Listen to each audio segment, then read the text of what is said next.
भगवान कहते हैं कि हमारे आप लोगों को पता नहीं होगा कि हमारे सनातन हमारे धर्म का क्या नाम है? हिंदू धर्म। सत्य सनातन धर्म, जिसको अभी हम हिंदू धर्म के नाम से जानते हैं। आप लोगों को इस बात का पता है कि हमारे धर्म के मूल शास्त्र का क्या नाम है? क्या नाम है? आप लोग जो शास्त्र है बिना पढ़ने से आपका कल्याण होगा। कौन सी शास्त्र आपको अपना कौन सा शास्त्र है? इस बात को ध्यान रखो कि कोई भी कभी पूछे ना, तो हमारे हिंदू धर्म का शास्त्र का नाम है श्रीमद् भगवत गीता। क्या नाम है? गीता। की कुरान हिंदू का हर धर्म की एक एक किताब है। उनकी कुरान है, किसी की बाइबल है, किसी की तालमेत है, किसी की बौद्ध ग्रंथ है, किसी की गुरु ग्रंथ साहिब है। तो ऐसे ही हमारे हिंदू धर्म का जो शास्त्र है उसका नाम है श्रीमद् भगवत गीता। जोर से बोलो, कौन सा क्या नाम है? श्रीमद् भगवत गीता। तो गीता लिखते कौन है? गीता का किसने व्याख्यान किया? ये भगवान की वाणी, कृष्ण की वाणी है। भगवान ने एक ऋषि को एक गीता सुनाई, अर्जुन के नाम से अर्जुन को माध्यम बनाया और माध्यम को लिखा, जो सुना इस माध्यम को, उसने ऋषि का नाम था वेद व्यास। इस ग्रंथ को लिखने वाले थे गणेश जी महाराज। उसने लिखा, कहने वाले भगवान, और कहा अर्जुन को, उनकी वाणी को सुना वेद व्यास ने और लिखा गणेश जी महाराज ने। तो वेद व्यास जी महाराज कहते हैं कि जीवन में, मनुष्य जीवन में आए हो तो तुम्हारे दो कर्तव्य हैं। क्या है? दो कर्तव्य। दो कर्तव्य। अगर आप धर्मात्मा बनना चाहते हो, आपके मन में है कि आप वाकई में धार्मिक बनना चाहता हूं, तो दो कर्तव्य पूरे करने पड़ेंगे। दो ड्यूटी। ड्यूटी का नाम ही धर्म है, कर्तव्य का नाम ही धर्म है, कर्म का नाम ही धर्म है और कर्म का नाम ही ब्रह्म है। तो कहते हैं कि दो कर्तव्य जीवन में है। गीता सुगीता कर्तव्य किमन ने शास्त्र विस्तृत। बहुत बड़ी बात कर रहे हैं कि मनुष्य देह में आए तो दो कर्तव्य पूर्ण करो। जिस कुल खानदान में, जिस घर में पैदा हुए हो, और जो तुम्हारी ड्यूटी है उसको पूरी ईमानदारी से निभाओ। क्या करो? अगर जिस घर में पैदा हुए हो तो तुम बेटे हो तो बेटे की ड्यूटी को निभाओ, तुम पिता हो तो पिता की ड्यूटी को निभाओ। दुर्व्यसनों से नहीं, संस्कारों से, अपनी ड्यूटी मान के, अपना धर्म मान के, अपना कर्म कर्तव्य मान के अपने बच्चों को वो संस्कार दो। ऐसे घर के मुखिया बनो, जो ड्यूटी बनी है उसको पूरी निष्ठा और ईमानदारी से निभाओ। उसमें कोई कोताल बर्ताव नहीं है। उसके लिए जो कर्म करना पड़े वो आपको कर्म करना है। पिता की भूमिका हो तो पिता की भूमिका आपको अच्छे से निभानी है। पिता बन के वो संस्कार अपने बच्चों को देने हैं ताकि समाज ये कहे ये फलाने का बेटा, ये हमारी ड्यूटी है, ये करना।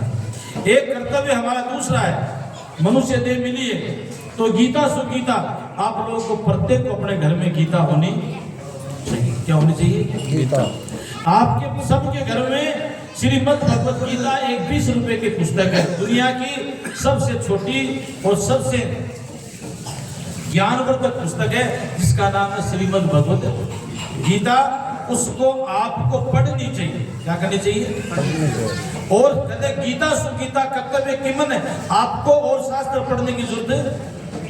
रामायण महाभारत वेद पुराण उपनिषद इनका ज्ञान की आपको जरूरत नहीं है। आप इतना ही धारण करें कि अगर आप धार्मिक बनना चाहते हैं तो पहले तो आप गीता पढ़ें। थोड़ी थोड़ी, एक श्लोक, दो श्लोक, जितना समय मिलता है आप पढ़ें। अब क्या करना कि आपने गीता पढ़ी, आपने अपने घर के पिता की ड्यूटी निभाई, भाई की ड्यूटी निभाई, दादा की ड्यूटी निभाई, माता है तो माता की ड्यूटी निभाई। ये आपने अपना कर्तव्य निभाया। अब दूसरा कर्तव्य है कि आपको ये मनुष्य देह मिली है। बड़े भाग्य मानुष तन बाबा सुख दुर्लभ सब ग्रंथि गावा, ये मनुष्य देह यूं ही नहीं मिली है। इसी को मोक्ष का द्वार कहते हैं। इसी को मोक्ष का द्वार है। 84 लाख योनियों से भटकते भटकते हम मनुष्य बने हैं। इस मनुष्य देह में हम इस जन्म मरण के चक्कर से मिट सकते हैं, इसलिए देह मिली है। पुनरपि जन्मन पुनरपि मरणम, हम फिर पैदा नहीं हो, क्योंकि धरती पे इस दुनिया को दुख की दुनिया कहा गया है। किसकी दुनिया है? दुख की। ये धरती पे जो भी आ गया, कोई भी जीव आ गया, वो दुखी रहेगा ही। ये नियम है। क्या है? चाहे साधु हो, चाहे महात्मा हो, चाहे गृहस्थी हो, चाहे ब्राह्मण हो, चाहे पंडित हो, चाहे पुजारी हो, सब लोग होंगे। कोई तन दुखी, कोई मन दुखी, कोई धन बिन भये। थोड़ा तो इस दुख की दुनिया में से आवागमन मिटे, ये एक ही द्वार है जो मनुष्य देह भगवान ने हमें दी है। इसमें अपनी आत्मा का कल्याण करना कि हम अपने वापिस, जैसे हम कमाने गए कहीं विदेश में, कोई आपका बच्चा गया और फिर वो वापिस ही नहीं आए तो क्या होगा? घर वाले भी दुखी होंगे और आप भी दुखी हो जाएंगे। ऐसे ही हम कमाई करने आए थे यहाँ पे, मगर अपने आप को यहाँ आके भूल गए और हम इस दुनिया में फिर जन्म रहे, कभी गाय बन रहे, कभी भैंस बन रहे, कभी कुत्ता, कभी बिल्ली, कभी क्या क्या जीव बनते बनते जा रहे हैं। क्योंकि मनुष्य देह भगवान इसलिए देता है कि आप अपनी आत्मा का कल्याण करो और इस जन्म मरण के चक्कर से मुक्त हो जाओ। मुक्ति का रास्ता है कि श्रीमद् भगवत गीता पढ़ो। क्या करो? आप पढ़ो। अगर आप धार्मिक होना चाहते हो तो आप गीता पढ़ो और उसके बाद आपकी ड्यूटी पूरी कहाँ हो जाती है? आपने गीता को याद किया, आपने गीता को पढ़ा और आपने किसी संत महात्मा से गीता के मर्म को जाना, अपने आत्म तत्व को जाना, परमात्म तत्व को आपने जाना, उस जान के और आपने अपने पुत्रों को, अपने बेटे बेटियों को भी गीता का ज्ञान दे दिया। अब आप मुक्त हो, आपकी ड्यूटी पूरी हो गई। क्या हो गई? ड्यूटी पूरी हो गई। आपकी ड्यूटी पूरी हो गई कि आपने गीता पढ़ दी और आपने अपने बच्चों को भी गीता पढ़ा दी। ये आपकी ड्यूटी यहाँ पूरी हो जाती है कि आपने जो ज्ञान दिया, आपने पहले हमें कि स्कूल में क्या बनेगा, आप ये विचार मत करना कभी भी। ये विचार मत करना कि आपका बेटा क्या बनने वाला है। सब चाहते हैं कि आपका बेटा कलेक्टर बने, कोई ऐसा भी है जो नहीं चाहता हो, सब ये चाहते हैं। मगर कहते हैं कि आत्मा जो आती है वो सब कुछ अपने कर्म साथ लेके आती है, आपके बनाने से नहीं बनेगा। आप तो चाहते हैं, सब माता पिता ये चाहते हैं कि मेरा बेटा है जो बड़ा आदमी बने, मगर बड़ा आदमी नहीं बनता है। कर्मों का सदैव क्या कर्मों का खेल है ये दुनिया। तो सब कुछ अपने सिर पे गठली बांध के आता है, आपके बनाने से नहीं बता। मगर आपने अपनी ड्यूटी निभा दी। आपने जब बच्चा 5 साल का हुआ, पढ़ना शुरू हुआ, तो आपने उसको गीता उसके हाथ में दे दी और वो गीता पढ़ना शुरू करेगा। वो आगे जाके कभी भी दुर्व्यसन में नहीं जाएगा। क्या? कभी गीता के हाथ जो लगा लेता बच्चा बालक अवस्था में, आज वो दुर्व्यसन में क्यों जा रहे हैं कि हमने अपनी गीता को अपने हाथ में दिया नहीं दिया। क्योंकि कोर्ट में जाते हैं तो पहले अगर पाप कर्म करने वाला होता है तो कोर्ट में क्या देते हैं? गीता देते हैं कि मैं गीता पे हाथ रख के कसम खाता हूँ। मैंने बुरे से बुरे आदमी को देखा, उसने कहा कि क्यों आप सच कैसे बोल गए? उसने कहा कि गीता में इतनी शक्ति है कि इसके ऊपर, मैंने जज से भी बात करी, उसने कहा कि इसमें इतनी शक्ति है। चोर से चोर आदमी जो दिन भर 24 घंटे झूठ बोलता था, चोरी करता था, मैंने उसको कोर्ट में सच बोलते हुए सुना। मैंने कहा कि तूने आज सच कैसे बोला? उसने कहा महाराज गीता पे हाथ रखने के बाद में झूठ बोलने की ताकत नहीं हुई। तो आपने भी अपने बच्चों को, ये आपकी ड्यूटी, यहाँ पे आपका कर्तव्य पूरा हो जाता है। आपने अपने माता पिता का धर्म निभाया, आपने अपना गीता अपने घर में रखी। मैं तुम्हें एक बात बताता हूँ, गीता के चमत्कार की छोटी सी बात बताता हूँ। दिल्ली का केस है 1989 के अंदर 1989 की एक किताब आती है गीता प्रेस की, जिसका नाम है कल्याण। उस कल्याण में एक खबर छपी है कि वो कभी पढ़ना, कभी मिल जाए। तो कहते हैं कि वहाँ का बहुत बड़ा बैरिस्टर, वहाँ पर सुप्रीम कोर्ट का जज वो होता था, उसके कोई पीड़ा हो गई। पीड़ा क्या हो गई कि कहते हैं कि सभी कुछ होता है, यहाँ पे देव भी हैं तो राक्षस भी हैं, देवता भी हैं तो भूत भी हैं। इस सृष्टि में सब कुछ है। गणों के हिसाब से आदमी को दिखाई देता है। समय के अनुसार जैसे कष्ट आते हैं, समय के अनुसार धन आता है, समय के अनुसार जवानी आ जाती है और समय के अनुसार आप में बुढ़ापा आ जाता है। ऐसे समय आता है। तो कहते हैं उसके समय ऐसा आया कि उसकी एक बीमारी हो गई, बहुत भयंकर बीमारी हो गई। तो सब लोग, उसकी क्या बीमारी हो गई कि रात को वो सो जाता है और रात को उठ के चला बाहर निकल जाता है रात को 12 बजे, और घर से कहीं जाते हैं तो कहीं पड़ा हुआ मिलता है। पड़ा हुआ मिलता है तो उसको लेके आए, लेके आते सुबह घर वाले ढूंढते हैं तो कहीं जंगल में पड़ा मिलता है। तो ये क्या हुआ कि बाद में उनको सब शरीर सूख के कांटा हो गया। डॉक्टरों के पास दिखाया, डॉक्टरों ने कहा कि कोई बीमारी तो है नहीं। दवाई देते रहे मगर ठीक हुआ नहीं। डॉक्टर ने अंत में कहा कि घर ले जाओ, अब ये मरेगा, ये 12 घंटे का मेहमान है, इतने मर जाएगा। बड़ा आदमी दुनिया भर में इलाज कराया। अब शाम को जैसे मरने वाला, प्राण निकलने वाले हैं, गांव जा रहे, शाम का समय है, तो देखते हैं कि गांव में अगर रात को लेके जाएंगे, रात को मर गया तो सारा गांव डिस्टर्ब होगा, इसलिए यहीं पे कोई बाबा जी का आश्रम है, यहाँ रोक दें। तो कहते हैं कोई आदमी होता है पीड़ा में होता है तो सब जगह पूछता है। तो बाहर गाड़ी खड़ी करी, अंदर गया तो एक संत बैठे थे, भोले ढाले हमारे अलीनाथ जी जैसे सीधे संत होते हैं। संतों के ताबड़तोड़ वाला बड़ी गाड़ी वाला संत मानो थे बे कोनियो है। संत तो कोई सादे भेष में मिलेगो क्या, क्योंकि सत्य के पास धन नहीं होता है, धन होता है पाखंडियों के पास। तो वहाँ पे उनको रोका तो गए, महाराज ने कहा कि महाराज थोड़ी देर यहाँ पे रुक जाएं, हम लोग ऐसी सी पीड़ा है कि ऐसे बीमार आदमी है, आप भी थोड़ा सा देख लीजिए, क्या पता आपके हाथ से हो जाए, आप थोड़ी सी पाँव हिला दीजिए जैसे हम करते हैं कि आप भी थोड़ा सा आशीर्वाद दे दे, क्या पता बच जाए। तो कहते हैं कि संत होता है वो कहते हैं कि दयालु बहुत होते हैं। ऐसे ही हमारे यहाँ पे कहावत भी है कि कहते हैं कोई द्वार पे आ जाए तो मुख का उत्तर नहीं देना चाहिए, किसका उत्तर देना चाहिए, हाथ का उत्तर देना चाहिए, मुख का उत्तर नहीं देना। वैसे ही वो संत को बोला तो संत के पास कुछ नहीं था, अंदर गए तो कुछ नहीं था, डब्बे सब बज रहे थे। तो वहाँ पे उनके पास में थोड़ी सी चीनी रखी थी, उन्होंने क्या किया, उस चीनी को पीसा अंदर जाके, कि उन्होंने चीनी को पीसा और उस चीनी की कुछ पुड़ियाँ बांध के 15-20 पुड़ियाँ बांध की उनको ला के दे दी कि ये इनको दे देना। अब वो वहीं पे उनको वो बैठे थे कि चलो बाबा जी ने दी है, क्या पता क्या आशीर्वाद है। उन्होंने वहीं पे उसके मुख में पुड़िया डाल दी। उन्होंने कहा कि ये पुड़िया जो है ये कागज सहित इसके जेब में डाल देना, इसकी जेब में डाल देना। वो जेब में डाल दी उनकी पुड़िया, जेब में पुड़िया डाल दी। और वो जैसे ही वो पुड़िया अंदर डाली तो उन्होंने थोड़ी सी आँख खोली और वो देखा कि अब मरने वाला नहीं है, घर लेके चलते।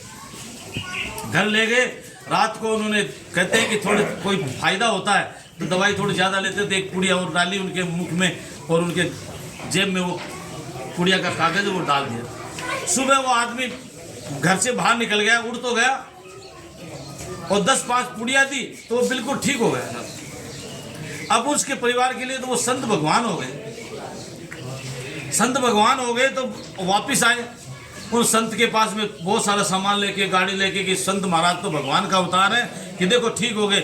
आए उनके पास आके संतों के सारा पूरा परिवार पूरा शहर पैरों में पड़ गया कि महाराज आपने तो चमत्कार कर दिया, आपने सब डॉक्टरों ने मना कर दिया, अमेरिका तक के डॉक्टरों ने मना कर दिया, आपने इस आदमी को ठीक कर दिया। आपने उसने कहा कि मैंने कोई ठीक किया नहीं, मैंने कुछ नहीं दिया, तुम लोग समझ रहे हो मैंने कोई जादू टोना किया है, मैंने कोई मंत्र दिया है, मैंने कोई दवाई दी है, मेरे पास तो कुछ नहीं था, मेरे पास तो चीनी पड़ी थी।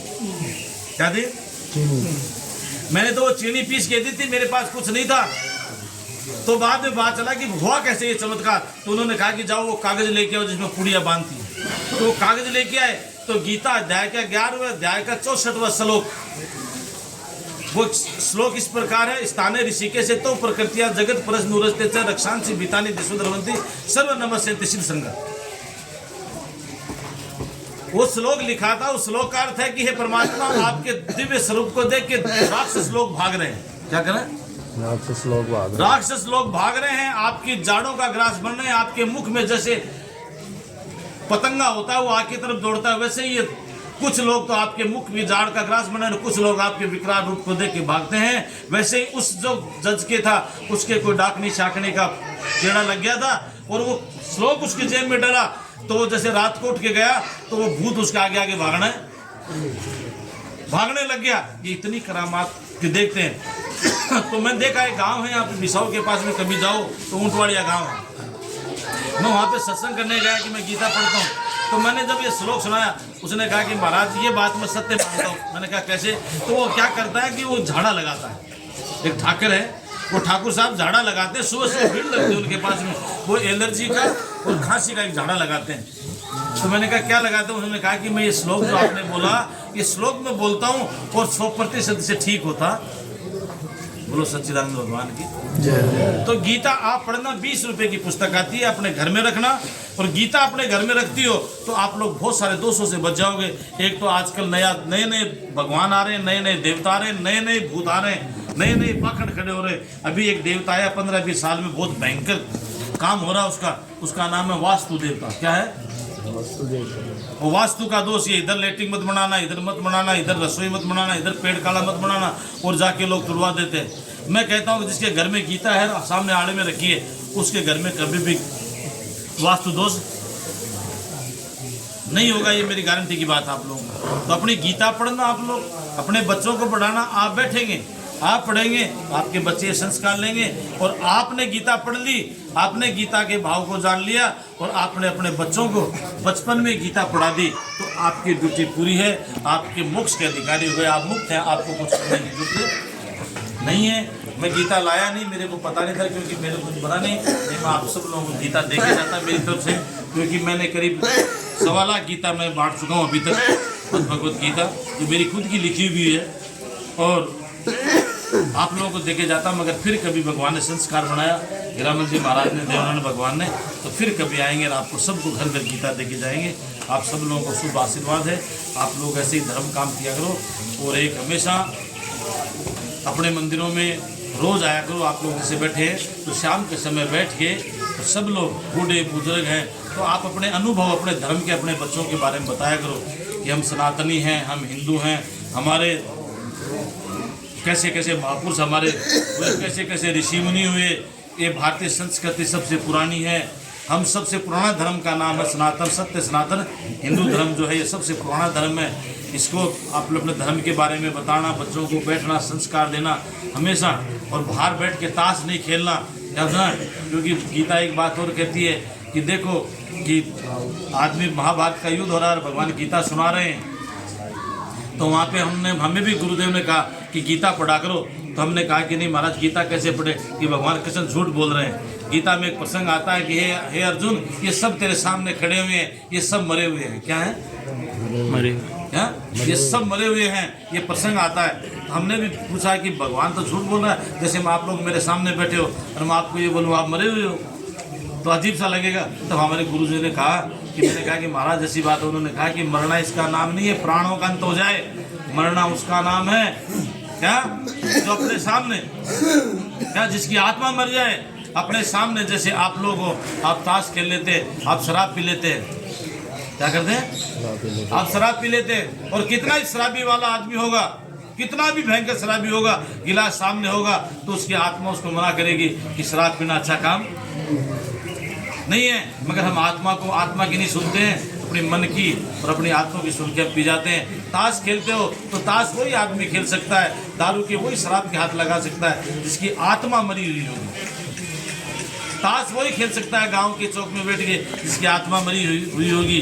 क्या दुर्व्यसन वही व्यक्ति कर सकता है जिसकी आत्मा, तो जिसमें आत्मा जिंदा होती है, वो नशे से, वो कभी झूठ नहीं बोलेगा, वो कभी चोरी नहीं करेगा, क्योंकि आत्मा मरने के बाद ही कितना ही बड़ा चोर होगा, मगर चोरी करेगा तो उसकी आत्मा उसको पहले मना करेगी, चोरी करना पाप है। ऐसे ही अगर आत्मा जिंदा होगी, आप लोग गीता पढ़ेंगे तो ये सारी चीज़ें गीता के अंदर लिखी हैं बहुत विस्तार से। आप लोगों को सबको बहुत बहुत आशीर्वाद है, बहुत बहुत शुभकामनाएं हैं। आप लोग इस मंदिर को छोड़ना मत। और मैं तुम्हें और बता दूं, कहीं भागने की जरूरत नहीं है। समय पे मंदिर बनाया, अब एक ही देव में आस्था, एक साधा सब सदा, सब साधा सब जाए। एक देवनारायण को मान लो, हीरामल जी को मान लो, बालाजी को मान लो, नए नए देवता थरपड़ने की जरूरत नहीं है। और मैं कहता हूँ कि अगर तुम्हें यहीं देख भगवान का दर्शन होगा तो यहीं पे दर्शन होगा। और अगर तुम भागो, कभी सालासर भाग रहे हो, कभी खाटू श्याम जी भाग रहे हो, कभी कहाँ भाग रहे हो, कुछ नहीं मिलने वाला।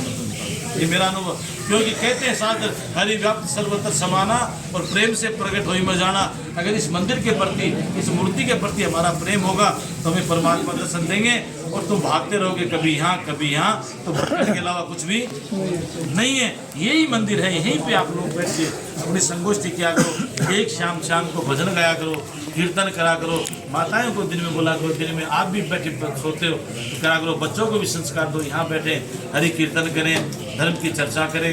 आप लोग यहीं पे सब कुछ, आपके सारे काम होंगे इसी मंदिर में। और जहाँ पे आपकी गाँव की आस्था होती है, वहाँ परमात्मा, जितनी हम भी आए हैं तो आपके भाव से ही आए हैं। क्या कितनी बड़ी कृपा है। आपको मैं थोड़ी जानता हूँ कि मैं कौन हूँ, थोड़ी जानते हो, मगर देखो भगवान की कृपा से कहते हैं संत मिलन को चालिए तजमाया अभिमान, जू पग आगे धरे तू ये के समान। कहते हैं संत से मिलने जाते हैं, एक कदम रखते हैं, एक ये किया ना, ऐसा एक कदम रखो, एक संत से मिलने जाओ। अब देखो आप कितने भाग्यशाली हैं, हम कहाँ से 150 किलोमीटर चल के आपके पास में यहाँ पे मिलने आए हैं, जबकि हमारा कोई संपर्क नहीं है। ये सब परमात्मा की कृपा से होता है। परमात्मा यही तुम्हें लाके सबको दिखाएगा, सारा आशीर्वाद देगा। सबको बहुत बहुत धन्यवाद। हरिओम तत्सत।